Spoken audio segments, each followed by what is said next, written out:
Hello, and welcome to PTC Cast episode 36. Today, Chris and I talk about what he's been up to and how he's dove into a totally new endeavor and how we really perceive exercise and how we get interested and involved in and want to continue exercise. Yeah. We also answer some questions at the end. This podcast is brought to you by progressthroughchange.com, where you can get your 4 easy habits for fat loss guide. That's a free PDF download that will give you 4 habits that'll help you lose how much weight? 127. For me personally, at my heaviest, it was like 60 to 70. I fluctuated around, but that's a lot of weight to lose with some simple habits and a free download, Yeah. man. So check it out. Enjoy the show. So when was the last time that you lifted? Ooh, the last time that I lifted, I think, was like 2 weeks ago. I did bench press. Just to be a little bro? Yeah, just to do be a little bro. pec pop? Yeah. Dude, when I bench pressed, like, I think it was about a month ago, Yeah.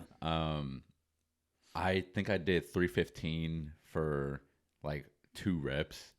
But this past bench session, even after only benching that time and then one other time, I was able to hit 315 for 3 sets of 5. Damn. Which was a trip. No, actually it was 335 for 5 and then 315 for 2 sets of 5. Jeez. Yeah. Do you think that, like, because how long have you been, I know you've been lifting for a while, but how long were you powerlifting? Since 18. Since you were 18. So 24. so like 6 6 years? years, yeah. Okay. So part of me wonders if that's like, if that's genetic, if that's like your neural adaptation, like your nervous system just knows how to fire and knows how to go through these movement patterns so well. I don't know, man. If it's just like because your nutrition's been on point, because I don't know, man. But that's kind of crazy to think about, that you can, take some time off like that and still be, right where you are. Yeah. So, because I know I have some clients that, if they miss a week, they're like, man, I've regressed and I'm going backwards. And it's like, oh, not really. But, I think we can get a little caught up in that. But that's cool, man. Yeah. Damn. So did you just go in, do 3 sets of bench and then call it a day? I did 3 sets. You did some curls too. I did 3 sets on bench. You were curling in the squat rack. Shit. I know it. Dude, I actually haven't curled yet. Oh, really? I really want to curl. No biceps? But I keep on saying like, oh wait, I have to box tomorrow. I can't curl. I was going to my say, you can biceps probably have to do be- like 0 biceps if you've been working on Yeah, boxing dude. I mean, recently. my biceps are sore as shit right now Oh, just really? from boxing last night. That's wild.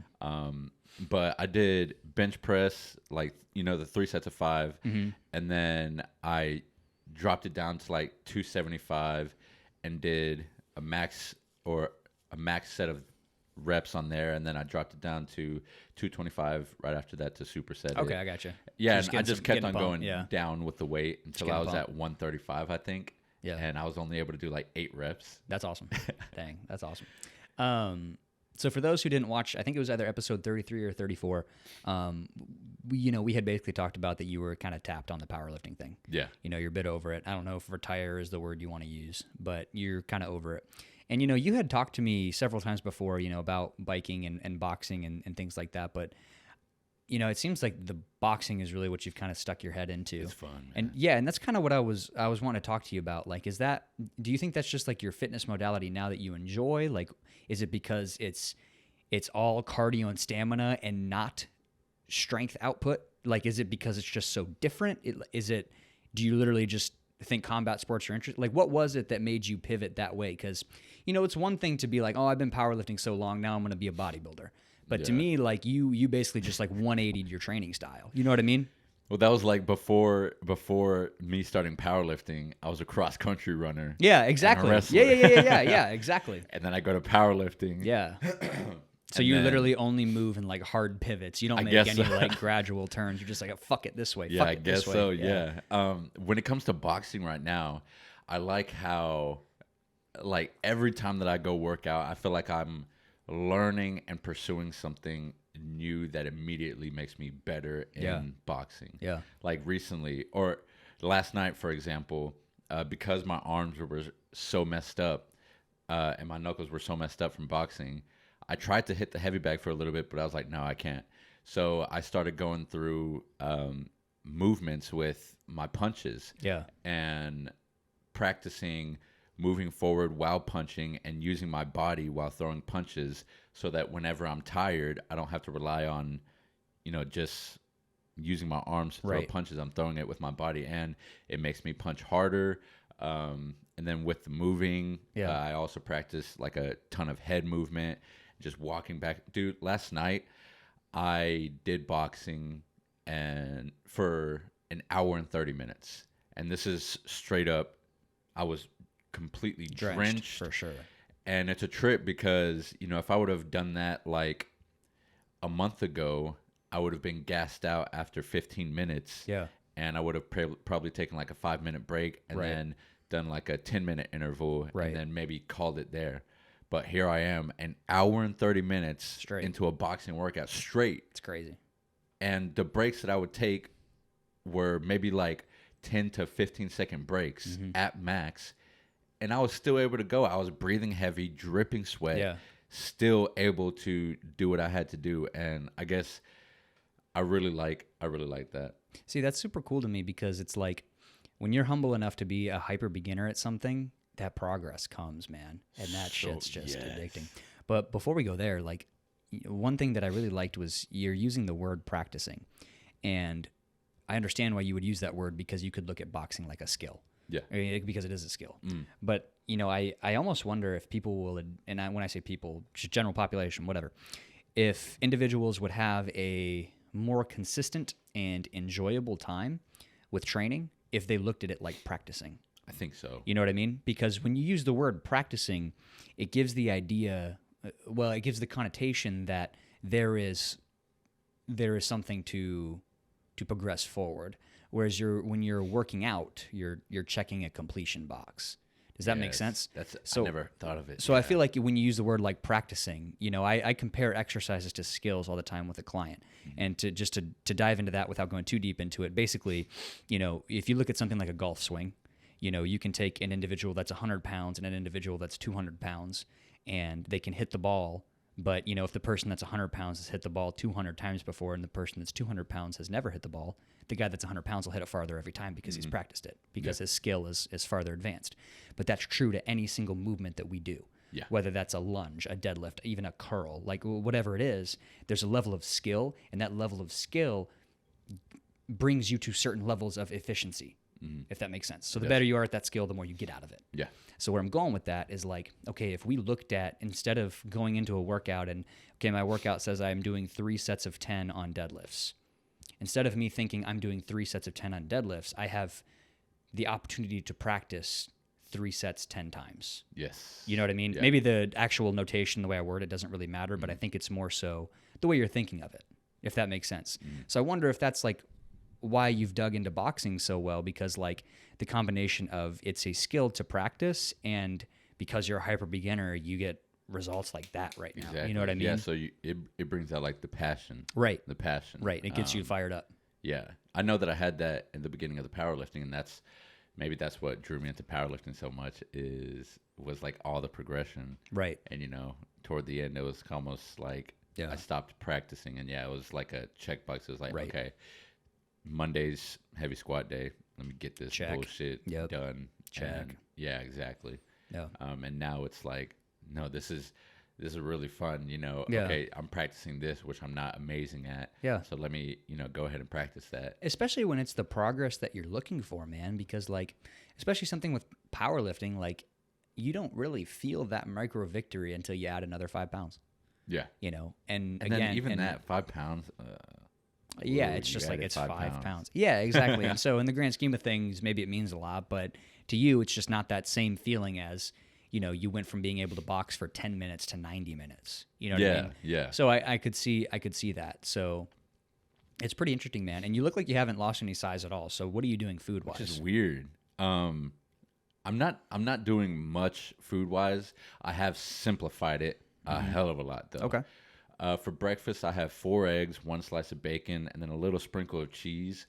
And I wrap that up, and it used to be like a flour tortilla, but now it's a spinach tortilla. That was the Hispanic. Whoa, I've never heard you say tortilla before. Tortilla. Whoa. Okay, sorry. Go on. Yeah, go on. That's funny. So that's what I eat for breakfast and I drink like a ton of water with that. And then I guess I'd call it like my first lunch, but it's more of a snack. Sure. I'll have a slice of wheat bread with some almond butter. I used to have it with nuts and a protein shake, but I just don't have the nuts and protein shake in my pantry right now. Yeah. And, I need to go buy that because it would definitely be better. But yeah, I'll have that with like maybe a cup or half a cup of plain yogurt. Yeah. And then for lunch, I'll have, this is, I guess, where I get most of my protein. I'll have like 2 big ass chicken breasts. Okay. And usually they're pre-made or I have to make them that day. Yeah. And I'll chop them up, cook them with spinach and maybe mushrooms or something like that. And I'd put like half of it in a bowl, and then the other half I'd put in a tortilla. Yeah. And with some plain yogurt, some spices, and I roll that up, and some cheese. I roll that up. I eat that, and then with the bowl, I mix it in with some plain yogurt, some lime, there you and go. Boom, that's my Good to lunch. go. Yeah. And then for dinner, I have my breakfast over again. Okay. The egg burrito. Yeah. If I'm working out, then before I work out, I'll have like 30 grams of carbs. Okay. I got you. Yeah, and if it's a long workout, then in the middle of my workout, I'll have, I think it's also like 30 grams of carbs. It's like a Jumex juice thing. Sure. So, Like intra. Okay. Yeah. So, and then, so I mean, your calories are definitely decent, and your protein is definitely still up there. Yeah. And so you're just boxing right. I mean, I know you said you had like the one bench session, but you're just boxing right now. I'm just boxing. There's no like kind of resistance training going on. If I was doing resistance training, I would have to up my protein. Yeah. Quite a bit because I wouldn't be able to. You wouldn't be recovering. Yeah, for sure. So how often are you training right now? It's not like consistent, but yeah, about 4 days out of the week, 5 days out of the week, if I can. And so when you go into this like new endeavor and I'm just speaking out loud, but I'm going to assume you literally don't know anything about when you're going into it. Like, how do you approach that? Like, did you just show up to the gym and start hitting the bag? Did you go to YouTube and did you Google like a, beginner boxing training? Like, what was your approach? Well, at first it started off, there's this dude named Blaze that used to go to my weight room. And when we were there, he was like, hey, you should come box sometime. And I think that was at the time when I was trying to lose weight. So I was like, that makes sense. I've been hitting the bag for some cardio. Yeah. I really don't know what I'm doing, but it would feel good, I guess, to learn how to defend myself and feel confident in that ability. And honestly, I wanted to see how it felt like to actually get hit so I can stop being scared of that feeling. Right. And so I went sparring with him and his group. Getting hit sucked. Yeah. It wasn't as bad as I thought that it was, though. And it made me want to learn how to box even more so that I don't get hit and so that I can hit back, harder. And I also enjoyed the cardio aspect of that. The fact that there is no really limitation when it comes to your cardio. It's more of like a choice that you make. When it comes to powerlifting, if you can't lift 700 pounds, you can't lift 700 pounds. Yeah, if it ain't going anywhere, it ain't going anywhere. Yeah, with cardio, you choose when to tap out. You choose when to tap out. Well, you might pass out, but you know what I mean. Yeah, if you take it to, I know what you're saying. So yeah, it was kind of like, I guess it piqued my curiosity, and then I kind of delved into it a little bit. I liked it, so I delved into it even more and more, and eventually I started doing learning things like going on YouTube, listening to boxing call-outs, using that for practice, watching, boxers box. Okay. Take out little things that I see that they're doing and try to implement that in my training. Yeah. So you would say you kind of sort of like, you stuck your big toe in and then you just tried to learn as much as you could. Yeah, I think you have to stick your big toe in first, technically, because if you just, you can't jump in a day. Yeah. Well, there's also a really good quote or phrase, and hopefully I don't butcher it, but it's like 1,000 pounds of theory weighs as much as a pound of application, And so it's one of those things where obviously you want to know what you're getting into, but eventually you got to go hit the bag. Yes. So it's like either you hit the bag or you spend 100 hours on YouTube looking up the best way to hit the bag, and should you be looking into it? Yeah, of course. But at some point, you got to try. At some point, you got to do it. And so I think that's a really interesting point, is you did both. You were a doer first, you took the step, you took the action, and then on the back end, you were like, okay, how do I make this better? How do I really do this if I'm going to do this? Yeah, exactly. But you weren't afraid to try. You didn't wait to try. No. Yeah. I mean, I felt like at the time, because it was boxing and combat sport, I felt like if I was to have waited to try, I don't know if I worded that right, I would have just been a little bitch, you know. You might have I would have psyched been yourself doing out. that. Yeah, exactly. Yeah. So I was like, well, no, like let me just Let me just commit try to it. it, Yeah. even though I Just try don't it. want to, you know, Yeah. get hit. Yeah. I was like, let's do it. Just And, try it. Yeah. You'll be fine. And now it's like I can see, you know, where I was then and how I am now. You know, I just recently sparred two of the boxers that, you know, I sparred in the very beginning of, you know, me trying out boxing, which was like over a year ago. And, you know, in the beginning, I busted my lip, had black eyes, and, you know, I got hurt after these things. I remember there's this one time I was sparring and I got hit with the overhand right. And for the next few days, maybe even more than a week, whenever I would like turn my head or blink, I would see white flashes. Yeah, so it was bad. Jeez. But now like concussion or something? Maybe, dude. But like this last sparring session, I think I got nicked once. Like That's awesome. They were able to hit me once, and you know I was able to hit them You a can hell of a feel- lot feel more. yourself getting better I at was it, yeah. confident. Yeah, it was almost like it was a hell of a lot easier, and I was more confident Yeah. in myself. And yeah, so that progression and then that micro victory paid is just off. it's addicting, Yeah. man. It's for sure addicting. Yeah. For I could see that because a lot of the times whenever I like change an exercise in my routine, to be 100% honest, this isn't like the best thing, but I do it for novelty sometimes because sometimes it's like, okay, well, I haven't practiced a high incline bench press in like 4 years or something. So let me start from square one and see how heavy I can load this bitch over 2 months or 3 months. You know what I mean? So it's like sometimes I'll do something similar within the confines of bodybuilding, you know, whether it's like an exercise change or a diet change or a different cardio modality or, you know, whatever it is. Like, and I think that's a great way to keep yourself sort of involved. I have a client who I've been working with for quite some time now, and he had finally gotten back into the gym, and you know we were just kind of shooting the shit, and he was like, "Well, man, I think I want to like deadlift. I think I want to get strong at deadlifts." And so, man, for I don't know, 3-6 months, something like that. I'm pretty bad with time frames like that, but we just worked on deadlifts, man. Yeah. I mean, we would do like some dead bugs and some hip mobility and like other things like to supplement that, but that was kind of like our main thing. And so we got to the point where he did 300 pounds for 3 sets of 3. Oh yeah. And we were like, fuck yeah, that's awesome. And then the next time I saw him, he was like, you know, I think I'm good there. I was like, all right, cool. There and you so go, man. yesterday we started bench press. Yeah. And so now like bench press is kind of like what we're working on and moving towards. And then, you know, who knows, maybe later down the road we start, you know, kind of designing his program around both or having some different tools there. But like, I think it can be a really good tool to keep yourself excited and involved and engaged by trying something new and just seeing that progress add up real quick. You know what I mean? Yeah, you don't have to stay in these predefined, you know, These little boxes. divots. Yeah. Yeah. Because some people might get more excited adding, you know, 5 pounds on their 300-pound squat, whereas some people might get more excited, you know, adding 20 pounds on their new deadlift variation that they just started last week. You know what I mean? So there's different ways and avenues to approach that. But I know I really like what you said, how like you went and you did it, but then you also learned how to do it better. And then that in conjunction with, you know, seeing yourself getting better, those micro victories has just like, you know, given you the itch to do it even more. Yeah, and there's you know? just so much to learn Yeah. with it because it's new and And I think those layers of positive reinforcement are Yes. how you get someone interested in exercise and keep them interested and that's involved, like you know.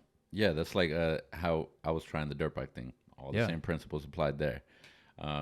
I'm sure with like a lot of people. Yeah, getting like you were into- saying, like hitting the turn, you couldn't the first time. You're yeah, learning yeah, so yeah, much, yeah. and I'm sure you know with a lot of you know new clients that you get, they're pretty intrigued by all those little intricacies when it comes to properly, you know, doing a bicep curl, properly benching, properly deadlifting, And that's also why I write everything down. Like it's for the sake of my notes, but it's more so I can flip back to 3 months ago and be like, dude, do you remember day one you did 95 pounds in your deadlift for 2 sets of 10? Now you're doing 3 sets of 3 with 300. You know what I mean? Like it's those landmarks, man. Like it's those feelings of like, I'm getting better at this thing. I'm getting stronger. I'm getting faster. I'm getting better cardio, whatever you want to call it. Like, it's cool, man. Yeah. It's cool doing that. Yeah. I don't know. 100%. Cool. How we doing on time? 20. We're Okay, good. cool. Let's go ahead and do some questions then. Let's do it. Let's do it. I got 2 here. Why don't you start with your 2 today? And Okay. then we'll go to these 2. Had Let's these see. at the ready. Okay, so the first question is from J Baloo 333. How, and I hope I said that name right.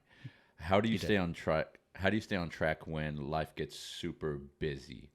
I'd say make sure that you're sticking to your routines as much as possible. Yep. Like we were saying in the previous podcast, momentum builds on itself. Yeah. So Yep. as soon as, if life's getting hectic, just show up for those things that you have to do. Like maybe you can't perform your daily routines to the dot and, the time that it's required or the energy that's required. But as long as you're showing up for those things and keeping apart, the routine.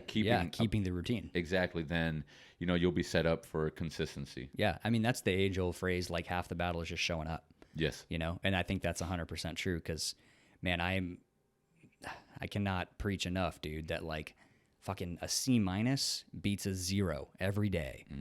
Fucking a D beats a 0 every day. You know what I mean? F like, beats a 0. yeah, dude. It does though, because if you're sitting there looking at, if we're talking about a grade point average, right? A 50 is better than a 0, man. Yeah. Like it always counts. So whatever you're gonna do counts. I would agree with that, man. And I also have a big one that I've been thinking about a lot recently, and I think that's defining your priorities. Yes. I think if you sit down and you lay out the totem pole that is your list of priorities, and whether that's like, your health, your family, your mental health, your job, your kids, whatever that might be, like set up those priorities for yourself because that's how you make those decisions.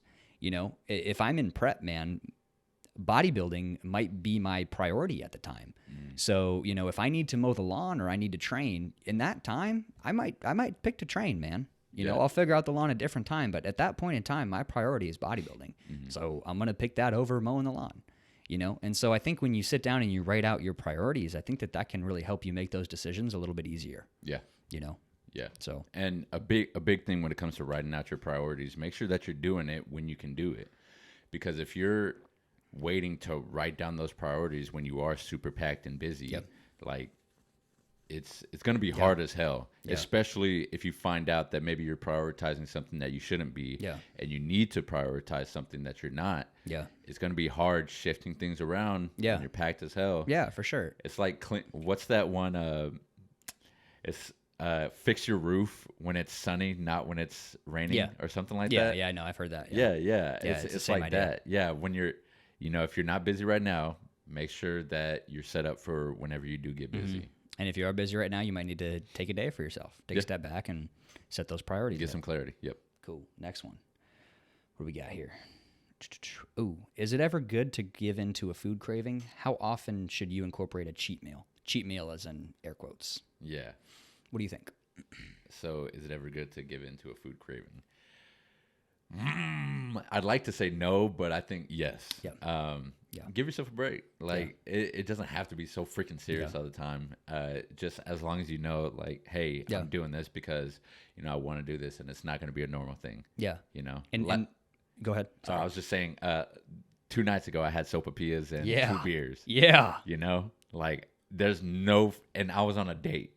There's no way. I know there's no way that I would have done that in the past. But now it's like, hey, I'm having a good time. It's not like I'm going to do this every night. I don't know when the next time I'm going to eat sopapillas. Yeah. Let me And, just trying to enjoy yourself. I ate them. I was happy. Yeah.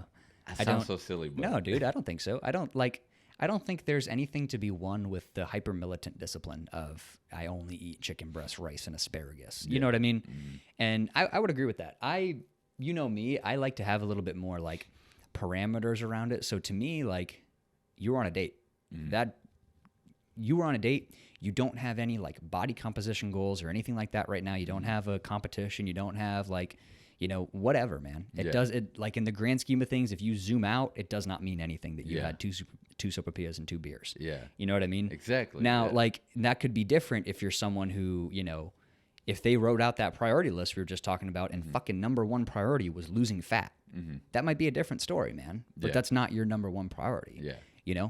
And so when I think about things like that, though, really what I try to think about is let's put some parameters around it and think, does this thing really justify that?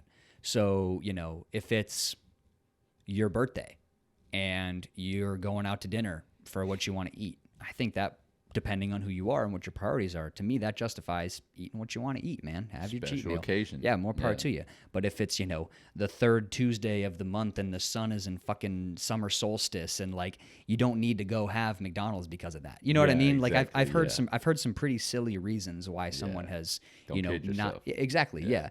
And I also think an important thing in that conversation is those parameters around it. Mm-hmm. So it's like, okay, if it's my birthday and I know I'm going to dinner tomorrow, this is what I'm going to have. And I'm going to enjoy it. I'm not going to feel guilty about it, and that's going to be it. That was one of the big things, just enjoying it, not feeling good. Yep. It's a decision that I've made. It's like I'm going to go have, whatever, this burger, these onion rings, and this milkshake, and I'm not going to feel bad about it, but that's going to be it. I'm not going to hit a drive-through on the way home. I'm not going to, I'm not going to have 10 beers in conjunction with that. Like, define what it's going to be for yourself first, and then move forward to it. But I do think, so that's why, I wanted to phrase it like that because the question was worded as give into, and I don't. That's a good point. Yeah, it's not. It's giving a hard. into. It's not giving into. It's the something. decision to. Yeah, because when I hear give into, that's like Oh, exactly. That's an on the fly. Like I can't do it anymore. Exactly. That's That's an on the fly, like in the moment decision. That's not a planned, reasonable, like if that makes sense. It does. Yeah. And sometimes like it's gonna happen. Like sometimes you're gonna feel that way. You're going to give in. But I would, in my opinion, like if you feel the need to give in every day or every other day, you have to reapproach the way you're dieting. Yeah. Because you shouldn't be feeling like that. Yeah. And maybe that's a different story if you're someone with like a seriously terrible diet history. I don't really know. There might be different ways to approach that, but I think if you're someone who's constantly feeling that way, like almost every day, we gotta change the approach a little bit. Maybe try to give yourself some more calories and try to lose at a slower rate, or maybe try something like intermittent fasting where you're eating in a smaller window, or see if you can save yourself some carbohydrates or some fats somewhere else. Find what works out for you. Yeah, 100%. Yeah, my friend 100%. Jason, when it comes to the the fasting, he fasts for. I think it's like 23 hours of the day. So he just fucks it up for an hour. Yeah, man. He'll have like 4,500 calories in 1 hour, and it's crazy. I don't think my gut could handle that, man. So at first his gut couldn't handle it, but now like he says, "Hey, I think I found the diet for like the rest of my life." Really? Like a lot of his issues went away, and a lot of the foods that he would have issues with. He now has like no problem digesting. Super interesting. Like he still can't do gluten and some other things, but it's weird. Yeah, that's intermittent fasting is one that I don't pretend to know all the fancy ins and outs of as far as like reduction in inflammation and different things like that. But I've always just used it as a tool to reduce your eating window so you feel like you have more calories. Yeah, that's all I've ever used it as. So you feel. Yeah, exactly, and that's all it is it's just a game. Like I'm the kind of person that I'm just not hungry in the morning. Yeah, I could wake up at 3 a.m. and not eat until 3 or 4 p.m. Gotcha. So because I'm that kind of person, if I need to intermittent fast or whatever, I'm gonna do it. Sometimes maybe I'm on a vacation and I'm eating 2,500 calories in a day, give or take. So maybe I'm just gonna fast in the morning, so that way whenever dinner comes, I don't even have to think about it. Yeah. So there's different ways to approach that for sure. I think you had one more on there. Real quick, there was a part 2 in that question. Did we answer it? I believe so. Okay. Yep. Is it good to have how often should you incorporate a cheat meal? Often, so I don't think we really answered that. Yeah, but no. as far as how often goes, it's hard to say, man, because I think that almost goes back to the priority thing. You know, how important is fat loss to you right now in this moment, or how important is muscle gain to you right now in this moment? Or in this 6-month block of time or 3-month block of life, whatever. It's you have to put your own parameters around that.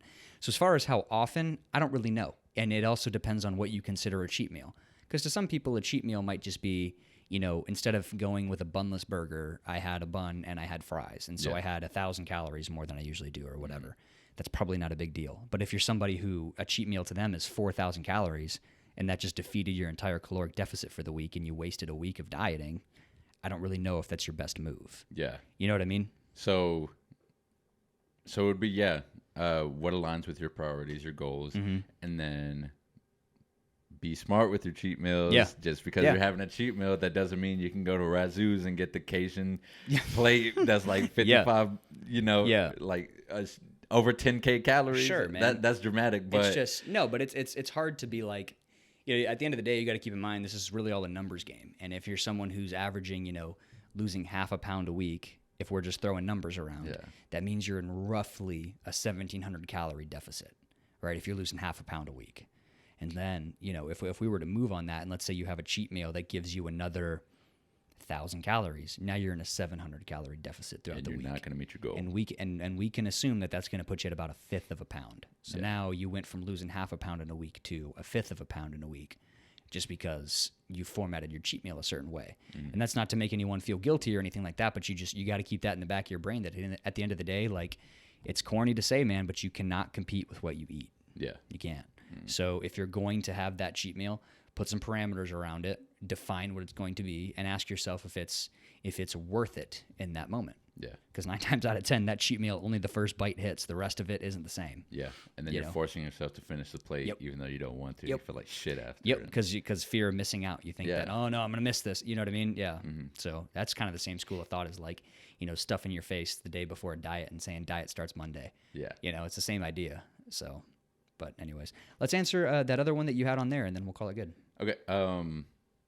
Let's see. What was the hardest part of your weight loss journey? Oh, that's good. I want to know that. Yeah. What was the hardest part? Can we start from? I know you've told this before, but can you just give the general outline of, without spoiling it, what was going on in the world, how much weight you lost in the time period, and give some context there for me. So before deciding to lose weight, I was 365 pounds. I was prepping for a powerlifting competition that was going to happen, I think, like a month and a half later. And I was going to do like some crazy ass numbers. I planned to squat 1,000 pounds. I planned to bench 585 and deadlift 850. I was on track for everything. And I watched you deadlift 820 like 3 months prior. Yeah. I think it was 805 for 2. Yep. Then, the squat that I got to was 965, but everything was on track. And I was starting to, build that passion with powerlifting again. Right. And thankfully, looking back, that this happened, COVID struck and everything started shutting down. Life has a way of putting you where you need to be. Exactly. Yeah. I kind of knew that something was going to happen because I think COVID started in the news like that past December, and it was just building up. Some places had already started shutting down. So I was like, more than likely this meet, won't happen because it'll be shut down. Yeah, it'll be shut down. And sure enough, all the gyms shut down. Destination Dallas, was had to close, and I didn't have access to any weights. And I was 365 pounds.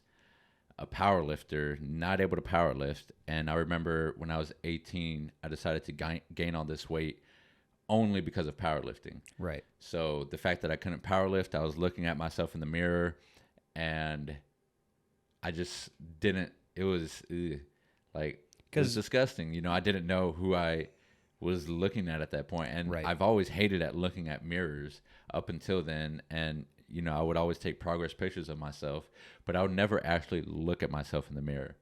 And I was listening to David Goggins' Can't Hurt Me. He was talking about the accountability mirror, looking at himself in the mirror. And one of the first challenges in the book was for you to do the same. So I did that, and I didn't like what I saw. I liked David Goggins' story of losing 120 pounds, I think, in like 3 months.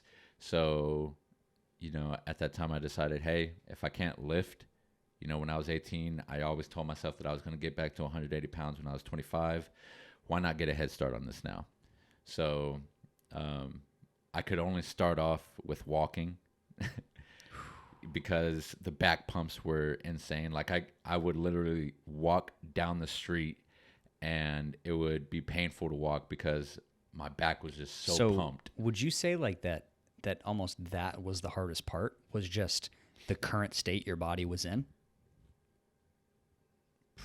Because, man, I mean, you know, it's one thing for me to tell someone that needs to lose 20 pounds to, you know, take a 10-minute walk every day, but someone who needs to lose half their body weight and can't move without being in pain, you know, that makes even, you know, the beginner step seem so huge.